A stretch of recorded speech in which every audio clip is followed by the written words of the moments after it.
Bonjour à tous et bienvenue sur ce deuxième volet des webinars consacrés à Azure et donc les offres qui sont possibles sur cette plateforme. Nous avions un premier volet en septembre où nous vous avions présenté avec Benoît de la société Triad, notre partenaire, les solutions de sauvegarde de vos données ou de vos serveurs virtuels sur la plateforme Azure en utilisant avec l'utilisation des composants Vim.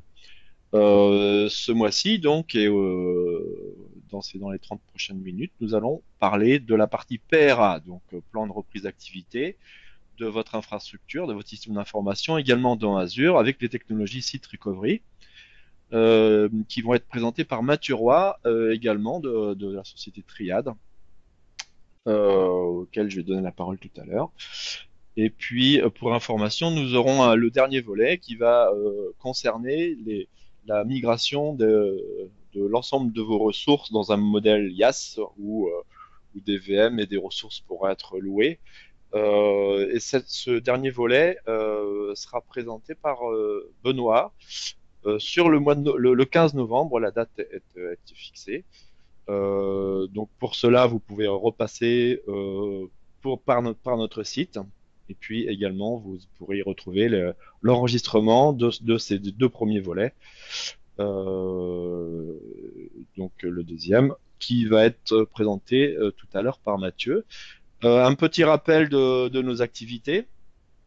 Donc pour la partie Isatech, nous nous positionnons sur l'accompagnement de nos clients à leur croissance à travers des solutions ERP qui est le cœur de notre métier, et puis des aspects infrastructure qui vont tourner autour de ces métiers, notamment la sécurité, la mobilité, et puis notre expérience sur le marché international de par la situation de nos clients.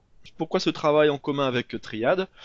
Triad nous apporte une expertise et devient complémentaire à notre offre sur deux approches principales qui est l'offre Azure, euh, qui est vraiment un des deux cœurs de métier de Triad, et la partie plus porte plus autour des solutions Office 365, du poste de travail et de la sécurité, qui est appelé par Microsoft le Modern Workspace. Et donc ces deux aspects nous permettent d'avoir une offre complète dans ce rapprochement et donc pour vous accompagner. Et donc, je propose de passer la parole à Mathieu qui va nous présenter donc le deuxième volet, PRA dans Azure. Guillaume, bonjour. Donc Mathieu Roy, ingénieur avant-vente. Donc aujourd'hui, on va parler d'Azure Site Recovery, une solution de PRA dans Azure que vous pouvez mettre en place et qui permet de bénéficier de tous les avantages d'un PRA externalisé au niveau du système d'information. Voici l'agenda de ce webinaire. Donc on va voir pourquoi un PRA, présentation de la solution Azure Site Recovery, les différents scénarios qui sont possibles. On verra également comment finalement on peut estimer un petit peu les coûts du PRA, c'est-à-dire combien va me coûter ma réplication dans Azure, et puis combien pourrait me coûter également l'exécution de ce PRA en cas de désastre. On verra ça avec Deployment Planner. On verra les différents modèles d'acquisition de licence, une petite synthèse, et puis une phase de questions-réponses à la fin. Pourquoi le PRA? Déjà pour rendre prise d'activité, donc ça qui est plutôt lié à la partie répondre à un cas de désastre majeur, être capable de redémarrer votre activité totale ou partielle selon vos choix sur une seconde salle, donc sur un second data center, soit directement dans le cloud. Avec le PRA, malgré tout, vous ne vous passez pas de vos solutions de sauvegarde qui peuvent être déjà en place, qui elles, par contre, permettent plutôt de faire de la restauration de données et sur lesquelles vous avez des temps de rétention beaucoup plus longs. Nous, on va se concentrer bien dans ce webinaire sur la partie reprise d'activité. Sur la partie reprise d'activité, il y a trois éléments importants qui sont finalement à prendre en compte. Ça va être de définir finalement dans un PRA tout un ensemble de procédures qui vont permettre de définir quand est-ce que j'active mon PRA, qui doit l'activer. Donc ça va passer par un, mise en œuvre de solutions techniques, deux, la définition des process, tout documenter le processus qui va être à jouer en cas d'activation, et puis également avoir les personnes internes de chez vous qui soient formées à ces solutions techniques et qui sont à même de pouvoir exécuter le pair. Donc ça nécessite également de l'entraînement, des phases de test pour être à l'aise sur cette partie-là. On verra que tout ça, en fait, finalement, Azure nous facilite ces processus-là, tant sur la réplication que sur les capacités à tester notre PRA, ce qu'on peut rencontrer sur un système d'information. On va souvent penser à tout ce qui va être désastre naturel, un incendie, une inondation, sont des choses finalement malgré tout assez courantes en fait, qui peuvent être rencontrées. Il y a également des coupures électriques ou des pannes matérielles qui peuvent être rencontrées. Panne humaine pourrait également être un cas de problème qui pourrait nécessiter l'activation de PRA. Donc par rapport à ça, on peut pas estimer qu'on est forcément tous à l'abri. Preuve encore, il y a quelques temps, là, il y a un client qui me disait qu'il avait eu un souci de salle serveur qui a été inondée, ou en tout cas à minima au moins toute la partie électrique, ce qui fait que coupure de courant et derrière coupure du système d'information durant plusieurs jours. Donc il n'y avait pas de solution de PRA, ce qui peut être assez problématique sur des sensibilités métiers. On peut avoir de la perte de données, qui peut être un premier cas gênant, le fait d'avoir des coupures de service. Je vais plus être en capacité de traiter des données entrantes. Je vais avoir également potentiellement aussi de la perte de chiffre d'affaires. Je suis pas capable de traiter les commandes, mon chiffre d'affaires journalier, voire à la semaine, va diminuer fortement. Ça peut avoir des impacts finalement. On se dit, sur une très grosse entreprise, l'impact va être assez visible plutôt à l'image de sa marque. Pour une plus petite structure, l'impact peut être très très important, parce que finalement ça pourrait amener à une faillite de l'entreprise dans un cas de redémarrage très très long avant de restaurer les éléments. Perte de confiance aussi des clients, on l'a vu cette dernière année avec tout ce qui était problématique d'attaque un petit peu de CryptoLocker, avec des grandes entreprises qui ont rencontré des soucis au niveau de leur système d'information. Qui n'ont pas été en capacité de redémarrer après des attaques. C'est aussi un des éléments qui peut être pris en compte comme désastre. Et là-dessus, tout de suite, ça joue un petit peu quand même sur la partie image de marque et confiance des clients. Voilà. Après, ça permet également de se mettre sur des phases de conformité. J'ai bien sûr tous mes plans de mise en conformité, d'être en capacité de redémarrer des systèmes d'information sous tel délai pour répondre à des obligations. Au niveau du positionnement d'Azure sur le marché, donc Microsoft est plutôt positionné dans les leaders, ce qui est plutôt pertinent sur l'approche. Il y a un très très gros travail qui est fait sur la plateforme Azure, sur cette partie développement, ce qui fait que ça vous offre quand même des fonctionnalités très pertinentes, et on verra, Microsoft ne fonctionne pas qu'avec Hyper-V pour faire du PRA, ça fonctionne très bien avec VMware. On rentre dans le détail de la partie Azure Site Recovery, qu'on appelle ASR. Pour en refaire une rapide présentation, à quoi va vous permettre, quel service va vous permettre de couvrir ASR. Donc tout ce qui va être finalement la mise en œuvre de stratégies de continuité d'activité, où vous aurez comme ça un plan de récupération qui sera mis en place. On sera capable donc de répliquer les données, de les basculer également s'il y a besoin d'activer ce PRA, puis également de récupérer les données pour repartir sur la production le cas échéant. Donc voilà les différents scénarios. On va repartir. Qu'est-ce que va me permettre de couvrir ASR de la récupération d'urgence dans le cloud? Être capable également d'associer des scénarios de migration, de données vers Azure. C'est vrai, si c'est des scénarios que vous envisagez à un moment donné sur l'hybridation du système d'information, c'est des scénarios qui peuvent être couverts. On sera également couverture de la continuité d'activité. Vous serez capable de faire les tests sans perturbation. J'en parlais tout à l'heure. Vous avez une capacité dans ASR, en fait, quand toutes vos données sont répliquées dans Azure, de pouvoir effectuer en fait un test de démarrage. Ce qui fait que ça va vous exécuter vos machines virtuelles en fait dans Azure, dans un environnement isolé, et vous êtes comme ça en capacité de tester et de valider le bon redémarrage de l'environnement. Ce qui est un des points importants dans le plan de PRA mis en œuvre. On va voir tout à l'heure, après, une gestion de réseau qui va être assez simple. On peut le faire en HTTPS, VPN ou autre. Ça reste assez simple sur la mise en œuvre du réseau à opérer. D'ASR, vous avez un seul provider qui va être Microsoft, que ce soit sur des principalement finalement sur votre site, vous allez régulièrement avoir pas mal de solutions Microsoft, et également en termes de sites de secours. La simplicité, on supporte énormément d'environnements, Hyper-V, VMware, de la AWS, du Windows, du Linux, des serveurs physiques. Donc finalement, il y a une couverture assez large. C'est fait que ça couvre quand même énormément de besoins. Ça répond à les processus d'hybridation. Et puis on verra également qu'il y a beaucoup plus de services dans Azure. On pourra aller vers une suite d'outils qui s'appelle OMS, qui va nous permettre d'aller étendre un petit peu les capacités même d'ASR sur le processus, dans le cas qu'on évoque de la partie PR.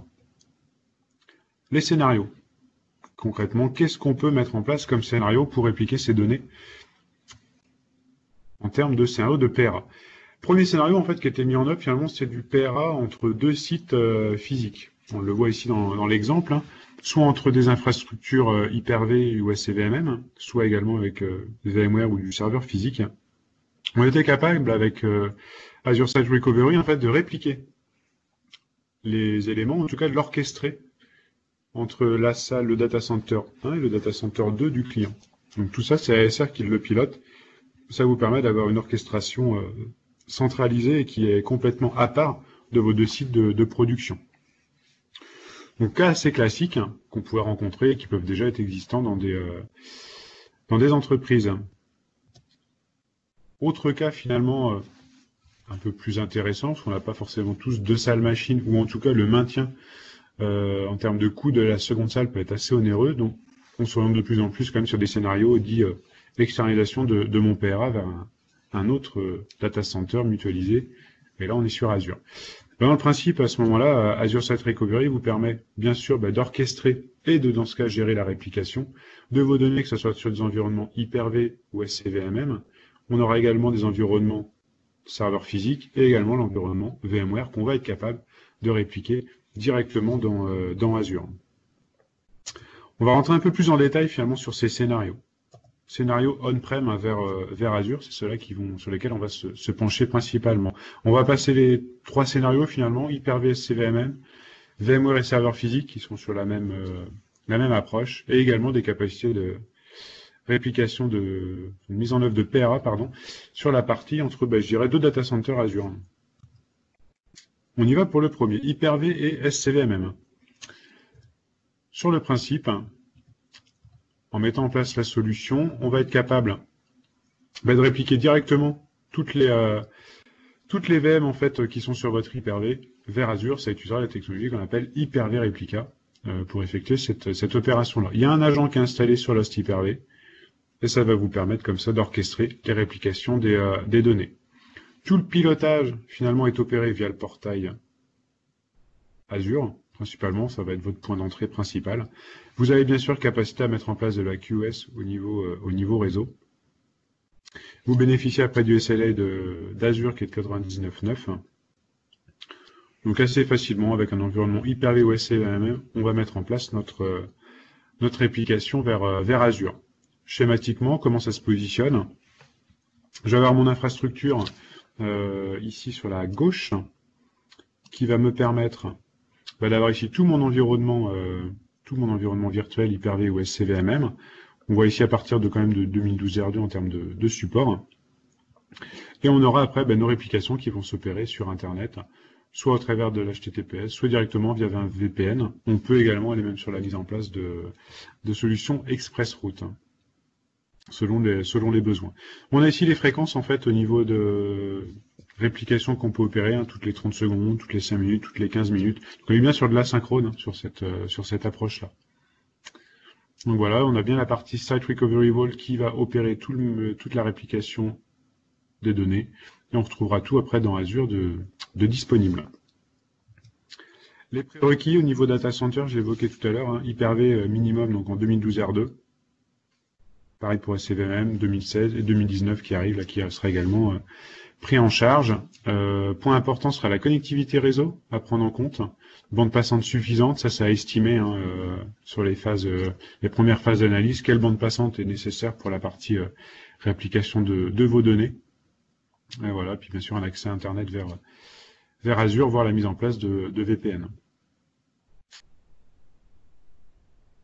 Les VM protégés, à prendre en compte minimum, on pourra protéger du Windows Server 2008 R2. Et après, il y a pas mal de distributions également Linux prises en charge. Il faut par contre avoir bien sûr le protocole RDP ou SSH activé. Ça permet, une fois que vos machines virtuelles sont répliquées dans Azure, si jamais on les redémarre, ça permet de pouvoir se reconnecter dessus au travers du protocole RDP. Donc ça, c'est le premier scénario réplication d'une infrastructure Hyper-V CVMM vers Azure. Deuxième scénario qui est finalement un peu plus courant quand même, VMware étant très présent dans les systèmes d'information, comment être capable de répliquer mon infrastructure VMware dans Azure. Parti sur le principe, Microsoft à l'origine en fait a racheté une solution qui permettait de faire ça. Donc ça a permis d'apporter ce service aux clients. Au niveau des versions supportées, on démarre à partir de la 5.5. On va également jusqu'à maintenant VMware 1.6.7 qui est la dernière version en production actuellement. La mise en place va être un petit peu différente. On aura bien sûr notre environnement VMware complet. Ça va me nécessiter par contre l'intégration de plusieurs services en interne. Donc qui seront portés par une machine virtuelle que je mettrai en place. Et ça va être mon petit management serveur ici qui est présent, qui va finalement regrouper plusieurs rôles pour permettre d'orchestrer justement ce principe de réplication de données vers Azure. On aura également la partie Mobility Service, donc ça qui est à mettre en œuvre dans chaque machine virtuelle VMware, qui permet d'orchestrer la partie capture des données. Après, on reste sur le même principe, tout ça se synchronise vers Azure. Sur le schéma, par rapport à celui qu'on a vu tout à l'heure, la différence, c'est qu'ici, je vais avoir mon serveur de management qui va gérer plusieurs rôles en interne chez moi. Tous mes serveurs, mes machines virtuelles qui sont présentes vont toutes être managées en fait par mon serveur de management et la réplication s'opérera directement après vers Azure. On est sur sur la partie réplication en fréquence, toutes les minimum 1 minute jusqu'à 240 minutes de fréquence de réplication qu'on peut mettre en œuvre. Le principe, en tout cas, est le même que je sois sur l'infrastructure VMware ou physique. J'aurai la même mise en œuvre, un serveur de management en interne, plus le Mobility Services à mettre en œuvre. Après, tout le reste est orchestré par Azure et j'aurai bien sûr les mêmes capacités de test de redémarrage de mon PRA dans un mode isolé pour bien valider le redémarrage de mes machines virtuelles. Ce sont les outils en fait qui sont mis en œuvre qui permettent de travailler sur la partie conversion des données. Au niveau des prérequis, donc on en parlait tout à l'heure, la partie vCenter, que ce soit minimum 5.5 jusqu'à la partie 6.7, les VMware Tools bien sûr installés et à jour.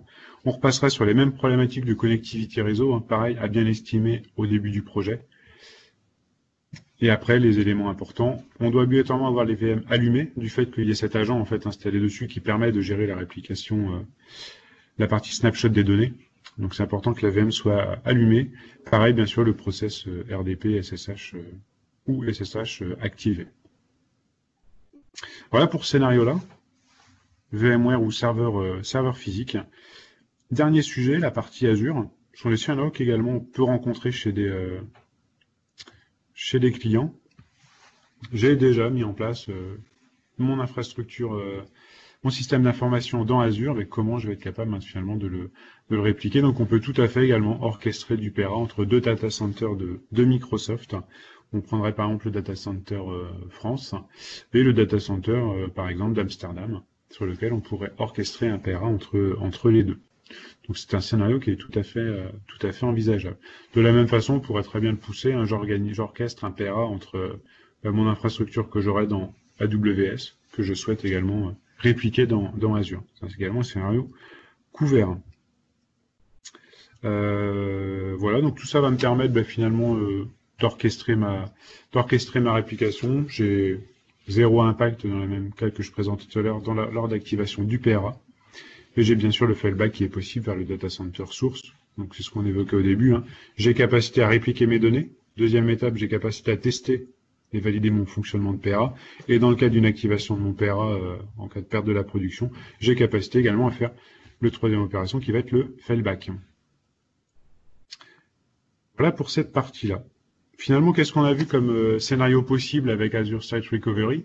J'ai capacité premièrement à orchestrer de la réplication entre deux sites physiques J'ai également capacité à protéger des serveurs physiques. J'ai capacité à pouvoir même migrer mes machines virtuelles dans Azure en utilisant ASR. C'est un scénario qui est tout à fait possible. Je peux protéger toutes mes machines virtuelles vers Azure en partant d'une infrastructure Hyper-V ou VMware. Et je peux répliquer des machines virtuelles entre différentes régions Azure directement. Et je peux également, bien sûr, protéger mes applications. Cela va de soi. Donc on a vu l'ensemble des scénarios. Finalement, comment on va être maintenant en capacité de préparer, d'identifier, de budgétiser un petit peu ce scénario de PRA. Pour ça, on a un outil qui s'appelle Azure Threat Recovery Deployment Planner, qui va nous aider justement dans la définition et la planification d'Azure Threat Recovery. L'idée étant bien sûr de pouvoir identifier lors de machines virtuelles qui sont exécutées sur l'environnement VMware ou Hyper-V, être capable de bien identifier toutes mes machines virtuelles existantes, donc voir si elles sont bien éligibles à pouvoir rentrer dans mon PRA, m'aider à définir justement ma bande passante, on en parlait tout à l'heure, c'est un des points importants. Quelle bande passante j'ai besoin pour pouvoir répliquer mes données dans Azure, donc quelle bande passante, ça on le calcule avec l'outil. On va être également capable d'évaluer en fait l'infrastructure de stockage cible, donc la volumétrie que j'aurai besoin dans Azure, et d'estimer également, plus pour la partie la VMware, le nombre de serveurs à mettre en interne sur la partie management et réplication. Donc sur le principe, avec Deployment Planner, je vais être capable de faire une récupération de toute ma liste de VM que je vais avoir à répliquer, un profiling de toutes mes VM. Ça va être important parce que si j'ai besoin de redémarrer dans Azure, il faut que j'ai une idée de quel profil de machine virtuelle je vais devoir mettre sur ma machine actuellement que je réplique pour pouvoir estimer également les coûts en cas de redémarrage. On va générer des rapports qui vont nous permettre de voir, la volumétrie qui sera estimation de volumétrie à répliquer de façon journalière pour l'ensemble de mes machines. Stockage qui va être à prendre en compte et nombre de machines virtuelles à couvrir. Cela me permettra comme ça d'avoir un estimatif assez précis de mon coût de mise en place du PRA vers Azure, et j'aurai également capacité à avoir un coût en cas d'exécution, d'activation de ce PRA en production. Ça, c'est vraiment un outil très important, et ça rentre vraiment en phase dans la première étape du projet. On fait cette partie Deployment Planner pour vraiment tout préparer et définir l'estimation des coûts nécessaires. En termes de modèle d'acquisition, finalement, comment je peux accéder au service Azure Threat Recovery.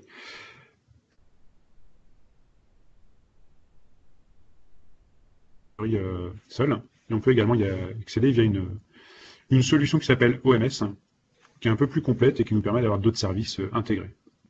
On verra également un scénario exemple en termes d'estimation de budget qu'on a préparé sur les deux cas, soit sur la licence ASR, soit sur la licence OMS. Si on prend les tarifs ASR, si je me prends dans le cadre justement du coût, si je suis juste sur de l'orchestration effectuée par Azure Site Recovery, c'est-à-dire que c'est vraiment les tout premiers scénarios, j'ai 2 data centers, je veux juste qu'un outil me permette d'orchestrer ma réplication entre mes 2 sites. On va se situer sur le premier tarif ici, à 13,50 par mois par machine virtuelle. Dans le deuxième cas, utilisation d'ASR vers Azure, par VM, on sera à 21,09 € hors taxe par mois par instance protégée. Plus après, bien sûr, rentrer en compte dont j'ai besoin. Ça, c'est Deployment Planner qui me permettra de l'établir. Et derrière, également une estimation qu'on pourrait avoir sur combien ça me coûterait en cas d'exécution. Si je rentre sur la partie OMS, on va en faire une rapide tour d'horizon. Operation Management Suite, c'est une solution qui va intégrer plusieurs fonctionnalités. On va retrouver de l'Azure Backup, l'Azure Site Recovery, des capacités d'automatisation et de contrôle, des outils d'analyse de log également, plus poussés. Donc tout un bundle de solutions qui embarque finalement également cette solution Azure Site Recovery. On a après tout un dashboard qui nous permet d'avoir un suivi complet en fait de notre environnement, tant sur de la partie analyse de log, que ce soit sur des appliances, des machines virtuelles, dans Azure ou également sur votre workload on-premise. Et on aura également capacité à faire un suivi de tout ce qui serait tâche de suivi de sécurité, est-ce que mes serveurs sont à jour, pas à jour, Voilà, et bien sûr, ces fonctionnalités de PRA. Le modèle de licence, dans le cas où je voudrais couvrir de toute façon le PRA, il faut que je sois sur le bundle OMS E2, qui est ici, qui reprend en fait toutes les fonctionnalités. Protection, restauration, c'est dans cette brique-là qu'on a notre partie PRA, Azure Site Recovery. On a des fonctionnalités de sécurité, de conformité, automatisation et contrôle, et la partie analyse de log. On a mis en parallèle en fait les outils plutôt on-premise, historiquement un peu plus connus des clients, hein, où l'analyse de log finalement, ça reprend les principes de SCOM comme outil.